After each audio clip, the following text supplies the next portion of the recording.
Vamos lá, quinto ano, estamos aqui de República Romana. Temos que lembrar que república, que quer dizer coisa pública, significa, né, que a natureza, que os bens valiosos, que as boas oportunidades, que o poder de um país não pertencem a ninguém especial, mas a todos. Ou seja, né, ao povo inteiro, todos os cidadãos, não a uma família, não a um grupo separado, privilegiado. Será que na prática está realmente sendo assim? Pense em nossa política. Mas vamos fixar aqui na República Romana. Os romanos realmente faziam com que tudo fosse público? Você que está pensando aí nos patrícios e nos plebeus, todos tinham assim os mesmos direitos? Será? Vamos lá? Olha só, vamos começar aqui com as instituições públicas de Roma. Toda instituição tem o seu grupo de funcionários. Então, nesse momento, nós vamos falar sobre esses funcionários, qual que era o trabalho que ele exercia aqui na República. Vamos lá. Vamos falar aqui sobre a magistratura. Nós vamos encontrar aí alguns romanos muito importantes, com alguns títulos. Vamos ver lá. O primeiro título que nós temos são os cônsules, né? O cônsul. E o que é que um cônsul faz? Ele dirige o exército, ele é o comandante do exército. Só que além de comandar o exército, um cônsul, um cônsule, né? Os cônsules, eles também poderiam ter papéis políticos, poderiam dirigir a política lá do país. E como, olha só, uma das suas funções era comandar o exército, eu consegui aqui para vocês uma imagem, né, de como eles se vestiam naquela época. Mas vamos ao nosso próximo, né, servidor público aqui de Roma. Qual que nós temos agora? Nós temos aqui o censor, são os censores. Nós comentamos muito em sala de aula que aqui no Brasil, em 2020, nós teríamos o Censo 2020. Vocês estão lembrados do que era o censo? Vários servidores iriam passar em cada residência para averiguar a quantidade de moradores em cada casa, para verificar questões de renda dessa família, questão de escolaridade. Então, os censores, eles faziam todo esse processo para que eles tivessem o controle, né? Eles tivessem uma organização de quantos viviam naquele local, quais eram as tribos, quantos moradores tinham cada tribo. E eles também cuidavam, também verificar a renda. Então, supostamente, o censo que o mundo, né, realiza, que o Brasil também realiza hoje, veio desse povo aqui, dos romanos, na Roma antiga, certo? E olha só os censores, como é que eles eram, como é que eles se vestiam. Um traje assim, específico dos romanos. Eu observei que os romanos estão sempre com trajes claros, né, trajes brancos, bem diferente dos plebeus. Vamos ao próximo. O próximo trabalhador aqui público, ele é, né, chamado de edil. E o edil, ele é encarregado de conservar a cidade. Ele é um administrador municipal. Eu fiquei aqui até relacionando. Municipal vem de município. Quem é o administrador principal de um município? É um prefeito. Então, certamente, a profissão dele, a missão dele, é como se ele fosse o prefeito de uma cidade. Então, ele administra, ele organiza ali aquela cidade, ele faz as festas da cidade, festas religiosas, festas cívicas, tudo é ele que organiza.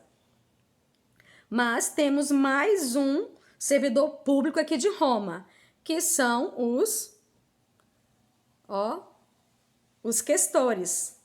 Eu não sei se dá para você perceber, mas ele carrega em suas mãos um vaso. E esse vaso tem muitas moedas. Então, os questores, eles se ocupavam com as finanças, né? Lá da Roma, da República. A missão dele era cuidar da questão financeira, cuidar da parte do dinheiro. Então, esses são os servidores públicos que faziam parte da magistratura romana. Mas vamos avançar em nosso assunto. Nós vamos falar agora aqui sobre o Senado.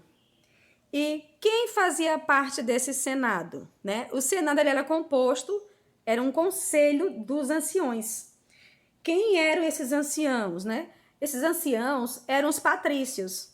Você ainda está lembrado de quem eram os patrícios? Patrícios eram homens ricos, homens donos de grandes propriedades de terra. E essas terras, elas iam passando sempre, né, para as famílias deles mesmos. Então, eles sempre estavam ali no poder. Somente eles podiam tomar decisões políticas. Eles controlavam tudo. E os plebeus? Nesse momento, os plebeus não estavam tendo oportunidade de voz, de serem ouvidos, de serem notados. Apenas os patrícios, que eram os ricos, é que faziam parte desse conselho de anciãos. Mas Roma tinha mais coisas. Roma tinha também, né? Aqui estão os patrícios, nós já comentamos sobre eles. Roma tinha as assembleias. Assembleias também são reuniões parecidas com essa que nós vimos aí do Conselho de Anciãos. Então, essas assembleias, olha só aí, nós temos 3 imagens. A primeira imagem da esquerda, a gente mostra aí uma assembleia tribal. Então, nesse tipo de assembleia, os magistrados, eles tomavam decisões políticas. Eles votavam, né? Eles faziam eleições, eles elegiam, mas era tudo entre os patrícios, só entre os ricos. Eles também faziam comícios. Nas eleições que nós temos aqui no Brasil, em tempos anteriores ao que estamos vivendo, era comum se fazer comícios. Os políticos mandavam instalar um grande palanque, ou um palanque não muito grande, mas que reunisse a população de determinada comunidade, de determinado bairro, para que ele pudesse ser ouvido, para que ele dissesse as suas propostas, para que as pessoas votassem nele. Então, nessa época aí, existiam comícios. Eles já faziam esse tipo de procedimento. Também nós temos aí, abaixo, os plebeus. Os plebeus também faziam uma espécie de conselho, de reunião. Por que os plebeus se reuniam? Porque eles precisavam lutar por seus direitos. E quem eram os plebeus? Os plebeus eram comerciantes, os plebeus eram artesãos, os plebeus eram pequenos agricultores. Eles cuidavam de muitas coisas importantes assim na sociedade.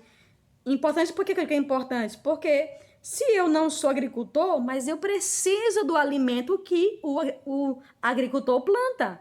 Então, o serviço dele é importante. Ele pode não ser um patrício, mas o que ele faz, eu preciso. Se ele faz um artesanato, eu tenho necessidades. Então, muitas vezes, nós queremos desvalorizar esse tipo de serviço, mas nós precisamos. Quem é que não gosta de ir ao comércio comprar alguma coisa? Ficamos aqui em nossos lares e reclamando que queria sair, queria ir no comércio, queria ir na loja, queria ir em algum lugar. Quem é que não gosta do comércio? Então, a gente tem que perceber que todos são importantes. Então, eles se reuniam nos conselhos dos plebeus, para que, de alguma forma, eles buscassem mudanças. Eles começaram a fazer uns certos enfrentamentos com os plebeus, para que os seus direitos fossem, né, observados. E, de repente, até conquistar alguns direitos que anteriormente eles não tinham. Mas isso vamos ver um pouquinho mais para frente, certo? Vamos ao próximo aqui, ó. Patrícios, só para recordar, quem eram os patrícios? Patrícios recebiam as melhores e maiores terras. O que mais que patrício tinha de direito aí? Essas vantagens. Tinham prestígio social, político e econômico. Tudo de melhor era para os patrícios. Próximo. Plebeus. O que plebeu tinha? Olha só, primeira mensagem sobre os plebeus. Membro de classe inferior. Já estão diminuindo, já não está havendo respeito. Disseram que a república era coisa pública, que era para o bem de todos, que era para todos. Já está diminuindo aqui. Membro de classe inferior. Os mais pobres da Roma Antiga. Que mais que vão falar dos plebeus? Olha só. Houve enfrentamentos entre plebeus e patrícios. Por que os plebeus geraram alguns conflitos entre os patrícios? Justamente porque eles não tinham nenhum tipo de privilégio. Simplesmente os patrícios só pensavam em si mesmos. Não criavam nenhuma lei que beneficiasse os plebeus. Então eles criaram alguns conflitos, alguns enfrentamentos. O que mais podemos falar deles, dos plebeus? Eles tiveram conquistas nesses confrontos. Conquistas importantes. E vamos ver, não vai demorar. Olha só, olha a primeira conquista que os plebeus tiveram, porque eles tiveram coragem de enfrentar. Fim da escravidão por dívida. Se você tivesse uma dívida com um patrício, você não tivesse condição de pagar, você ia se tornar o escravo dele. Eles conseguiram finalizar isso aí como? Como que se finaliza um procedimento desse? Criando uma lei, né? Certamente eles conquistaram aí direitos de criar leis. Por isso que conseguiu o fim da escravidão por dívida. O que mais que eles conquistaram? Conquistaram legalização de casamentos entre plebeus e patrícios. Se você observar nos filmes de princesas, né, príncipe, geralmente o príncipe, que é um patrício, costuma se apaixonar pela plebeia, que é a pobre. Então, agora aqui eles conseguiram tornar legal um plebeu se casar, né, com um patrício. O que mais conseguiram? Livre acesso às magistraturas. O que fazia esses magistrados? Eles poderiam comandar o exército, eles podiam comandar a política, eles podiam fazer o censo local, eles podiam administrar a cidade, eles podiam cuidar das finanças. Eles passaram agora a ser, de certa forma, participar dos direitos iguais. O direito à república, à coisa pública, começou a trilhar um pouco de realmente participação ativa de todos os povos daquela localidade. O que mais nós temos aqui? Nós temos aqui também, né, plebeus no Senado, que lá no Senado é que eles criavam as leis, eles controlavam as finanças. Então, os plebeus conquistaram um espaço muito bom. Eles agora participavam das decisões que iam beneficiar a vida, né, de todos os moradores lá de Roma, da Roma Antiga. O que mais que nós temos? As decisões dos plebeus foram transformadas em leis. Foi o que eu falei no início. Para que eles conseguissem, exterminar com a escravidão porque tem uma dívida, é porque aquilo se tornou uma lei. E aqui está a comprovação. Então, aqui eu finalizo com vocês um pequeno resumo sobre a história da República Romana. Assista com atenção, assista mais de uma vez. E você vai ter um conhecimento que você vai usar até o ensino médio. Pode perguntar para o seu pai, se você tiver um irmão mais velho, pode perguntar para ele se ele ainda estuda sobre patrícios e plebeus. Até a próxima. Deus te abençoe.